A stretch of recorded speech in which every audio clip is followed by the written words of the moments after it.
कैसे हैं आप लोग? मैं तो बिल्कुल अच्छी हूँ। आज मॉर्निंग में बहुत बिजी थी गाइज, मेरे यहाँ गेस्टिंग ज़्यादा हो रहा था, इसके लिए मैं मॉर्निंग का कोई वीडियो नहीं बना पाई। अभी मैं फ्री हुई हूँ तो मैं वीडियो बनाने के लिए बैठी हूँ। और आज कल मैं सोची थी कि ऐसे तो ब्लॉग हर चीज़ का देते हैं, आज मैं क्या कर रही हूँ, लेकिन मैं ये ब्लॉग भी देना चाहती हूँ जो हमारे साथ 2012 में बहुत ही भयंकर और सीरियस घटित हुआ था।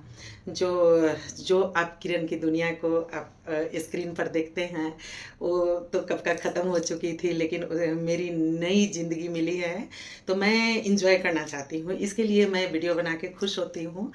तो बहुत लोग ये सोचते होंगे कि वीडियो बना रही है, क्या कर रही है, लेकिन गाइज मैं ये ज़िंदगी जो दोबारा मिली है उसको मैं खोना नहीं चाहती हूँ और व्यर्थ नहीं बिताना चाहती हूँ। मैं इसमें वो हर काम करना चाहती हूँ जिसमें खुशियाँ मिलती है।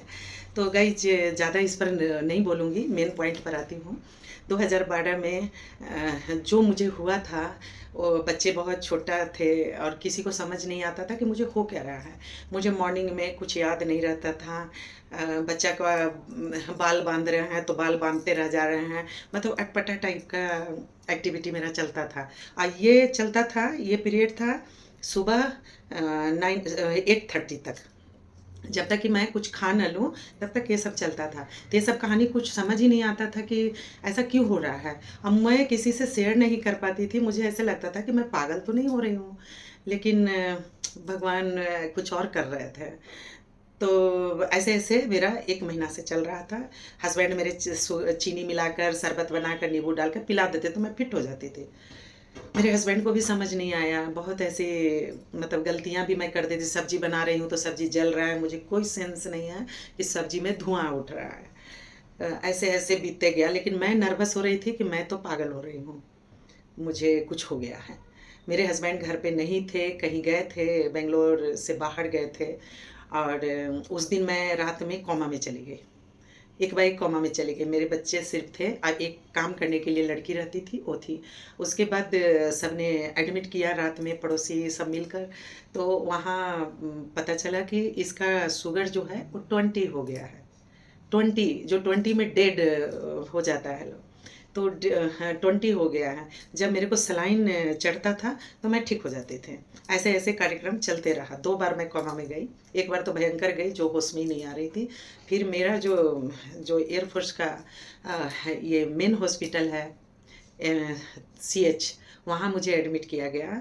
तो वहाँ डॉक्टर विश्वास ही नहीं कर रहा था। वो सलाइन चढ़ा रहा है, शुगर नाप रहा है, शुगर नाप रहा है, ऐसे करते करते वो 24 घंटा बिताया। लास्ट में वो 20 हो गया। तो फिर वो मेरे मतलब पहले तो विश्वास नहीं किया, और जितना जो यहाँ डॉक्टर ने बना कर दिया था ये कि इसको ऐसे हो रहा है, वहाँ का डॉक्टर, मेन डॉक्टर नहीं माना और मेरे हस्बैंड पर वो सारे पेपर फेंक दिया। अब सब हम लोग इतना परेशानी में थे गाइज कि मत पूछिए। और तो उसके बाद डॉक्टर भी जब देखा कि सलाइन के बाद भी 20 हो गया तो फटाफट फिर उस पर कार्रवाई किया गया। फिर MRI CT स्कैन जो हो रहा है गाइज। 1.5 महीना मैं हॉस्पिटल में रही हूँ। लास्टली MRI के बाद पता चला कि पेनक्रियाज के हेड पे ट्यूमर है, जो बहुत ही खतरनाक है, उसको ऑपरेशन करना। और इस बीमारी को इंसुलिनीमा बोला जाता है, जो मतलब हर कंट्री में 10 करोड़ के बाद शायद 4 ऐसा रोग होता है, 4 लोग को होता है, मतलब बहुत जल्दी किसी को नहीं होता, जो मुझे हुआ था। अब तो उसने ऑपरेट कर दिया। मतलब मेरी पूरी फैमिली कांप गई थी कि अब नहीं उठेगी, क्योंकि डॉक्टर भी लास्टली ऑपरेशन के बाद उसने हाथ उठा दिया कि इसको अब कुछ नहीं हो सकता, क्योंकि मेरा जो इंसुलिन था वो मेरे बाहर जा रहे थे।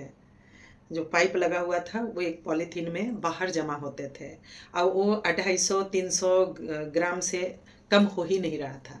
तो डॉक्टर मेरे को एक दिन बुलाया, जब 1.25 महीना हो गया, बोल रहा है कि अपने हस्बैंड को बुलाओ, अगर तुमको भगवान से रिलेशन है तो वो बचाएगा, नहीं तो मेरे हाथ में अब कुछ नहीं है। तो मैं उस रात बहुत रोई गई, जो बहुत रोई।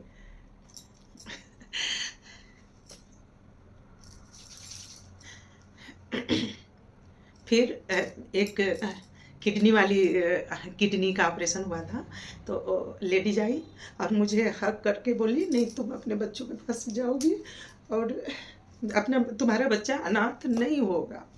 तो ये उसने आश्वासन दिया और मैं एकदम, मेरी आँख खुली की खुली रह गई और ऐसे लगा मेरी जो माँ को मैं बहुत पूजती हूँ, तो मेरी माँ आई, माता रानी, मेरी माँ आई और मुझे मेरा सिर सहला रही थी, ऐसा मुझे महसूस हुआ। और जो इंसुलिन 250-300 ग्राम जो बाहर जा रहा था गाइस, वो सुबह 5 o'clock मॉर्निंग में 60 ग्राम हो गया। कोई तो एक लेडीज आई जो मुझे, मेरे को आशीर्वाद जैसा मुझे ऐसा फील हुआ, 60 ग्राम हो गया।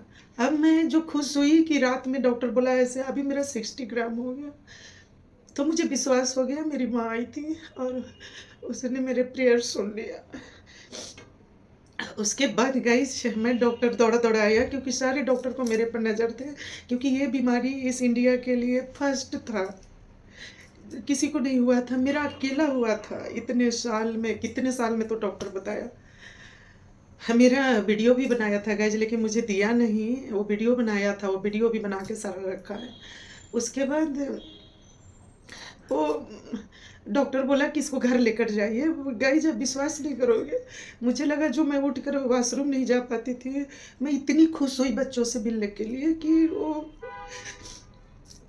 घर जाने के लिए रेडी हो गई। फिर वहाँ गई, बच्चे मेरे बहुत ये किए, बहुत स्वागत किए। अब मैं प्रेयर करती रही कि मुझे नहीं जाना अब हॉस्पिटल, मुझे अपने बच्चों के पास रहना है।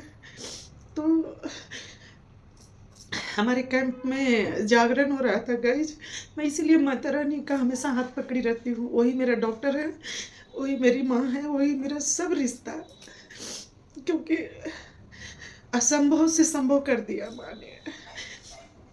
और मैं जागरण में, मेरा सारा पाइप लगा रहता था गाइज, पीछे भी आगे भी, और वो रात भर मैं उस दिन जागरण में, नहीं 12-12:30 तक रही जागरण में। और किसी को विश्वास नहीं हो रहा था कि वापस लौट कर आइए, और मैं कुर्सी पे बैठी रही कि नहीं मैं जागरण अटेंड करूँगी। उसके बाद फिर गाइज मेरा 3-3 महीना चेकअप होने लगा गाइज, सब नॉर्मल रहा। वो एक आशीर्वाद, सब नॉर्मल रहा। मेरे बच्चे मेरे पति मेरे साथ सती हो गए थे। वो यूनिफॉर्म में, उनके ऑफिस वाले भी लोग ने बहुत मदद किया। यूनिफॉर्म में अटेंडेंस बनाकर वो हमेशा मेरे साथ रहते थे। उनका प्यार, बच्चे का प्यार, और मेरा मायका के सभी परिवार का प्यार, और मेरे ससुर जो अभी इस दुनिया में 6 महीना पहले गुजर गए, वो बेचारा का प्यार, अब बाकी और भी ससुराल के सभी लोगों का प्यार मुझे आज यूट्यूबर बनाया। और मैं आप लोग के साथ सामने हंसती रहती हूँ, थिरकती रहती हूँ। तो गाइज मैं ये जो नया जीवन मिला है ना, इसको मैं व्यर्थ नहीं बिताना चाहती। मैं आप लोग, मैं खुश रहना चाहती हूँ। मुझे गाना बजाना और डांस ये सब मुझे बहुत पसंद है गाइज। तो इसीलिए जो चीज़ से खुशी मिलता है मैं वो करती हूँ गाइज। भरपूर ज़िंदगी मैं जीना चाहती हूँ, जो दोबारा ज़िंदगी मिली है उसमें। मैं चैनल खोली हूँ, मेरे सारे परिवार मुझे सपोर्ट करते हैं, मेरे भैया, मेरे भाई बहन, मेरे हस्बैंड, बच्चे, मेरे ससुराल का भी सब सपोर्ट करते हैं। वो लोग बोलते हैं जैसे ही खुश रहती है इसको रहने दो। तो इसलिए गाइस मैं रोना नहीं चाह रही थी, पर वो कहानी मुझे जब भी याद करती हूँ मैं बहुत रोती हूँ गाइस, क्योंकि मैं बहुत तकलीफ में थी। मेरा बच्चे अनाथ हो रहे थे गाइस, मेरा घर सुना हो गया था। 1.5 महीना मैं घर तरफ वापस भी नहीं आई थी गाइस। आप लोग को विश्वास नहीं हो रहा होगा ना, जो आज डांस करती है, इतना हंसती रहती हूँ गाइस। ये सब माता रानी और मेरे परिवार का प्यार आज आप लोग के सामने आप लोग के सामने दिखा रहा है हमको। नहीं तो गाइज मैं ये बहुत दिन से सोच रही थी कि मैं ये आप लोग से शेयर करूँगी। आप लोग मेरा वीडियो देखते होंगे तो सोचते होंगे क्या बना रही है। मैं इसलिए खुश रहती हूँ गाइज कि मेरी कहानी ही अलग है। जिसको डॉक्टर जवाब दे दिया, एक दुआ ने मुझे उठा दिया। मेरे हस्बैंड ने मेरे लिए क्या क्या नहीं किया, एक बच्चा जैसा सेवा किया मुझे उठाने में। अगर हॉस्पिटल से भी घर आ गई, लेकिन मेरे हस्बैंड, मैं बहुत दूल्ही हो गई थी, मेरे हस्बैंड मेरे को खड़ा करने के लिए जान लगा दिया। मैं ये कभी कितना भी जन्म ले लूँ इनका नहीं पूरा कर सकती। मैं बहुत ऋणी हूँ। Sorry guys. आज मैं सुबह से इमोशनल हो रही थी, कुछ-कुछ याद आ रहा था तो मैं सोची आप लोग से शेयर करूँ, क्योंकि मैंने प्रॉमिस किया है कि ब्लॉग बनाऊँगी। मैं डेली का जो फ़ील करूँगी आप लोग के साथ शेयर करूँगी। इसके लिए मैं गाइस शेयर करी हूँ। Thank you guys. आप लोग से फिर मिलते हैं न्यू ब्लॉग में।